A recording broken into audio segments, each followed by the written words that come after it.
Kazi bila kelele, kazi bila ubaguzi, kazi bila ukabila. Ukweli ama si kweli?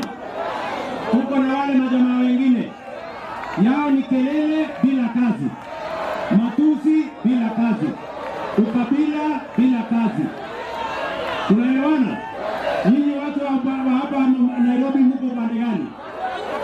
Nyinyi mko upande gani? Mko upande gani?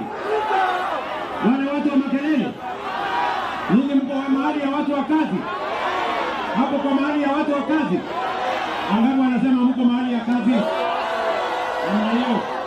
Namna hiyo. So mimi nataka niwaambie wale watu wanatupigia makelele, wanazunguka Kenya hii na makelele na matusi.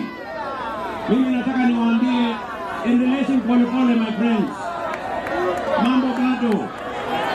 Kelele yenu haiwezi kutupeleka mahali popote. Matusi yenu haiwezi kutupeleka mahali popote. Hiyo matusi na makelele ndio imerudisha taifa letu nyuma.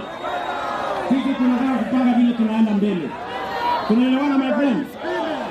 Tuko pamoja? Nairobi tuko pamoja? Nasema tuendelee na kazi. Sikizeni, and we want to tell our counterparts. Tunaelewana? Sisi tumekubaliana ya kwamba hatutaki fujo katika taifa letu la Kenya. Sisi tunaendelea na kazi. Sisi tunaendelea na biashara zetu, kupanga vijana, kupanga affordable housing, kupanga mambo ya markets, kupanga vile matibabu itapatikana, kupanga vile ajira itapatikana. Nyinyi watu wa matusi na makelele na ukabila na ubaguzi, chuma chenu kimotoni. Unasemaje watu wa Nairobi? Nasema tuendelee. Nasema tuendelee. Tuendelee na kazi. So I want to say, for the avoidance of doubt, we are now working. Sisi wakati tulisema kazi ni kazi, we meant it. That is why today, sisi ni watu wa kazi. Sisi ni watu wa mpango.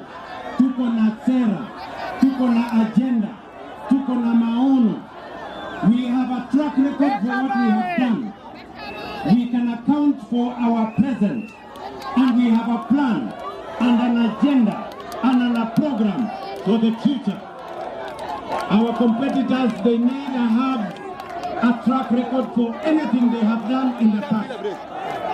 They don't even know, and they cannot account for their present.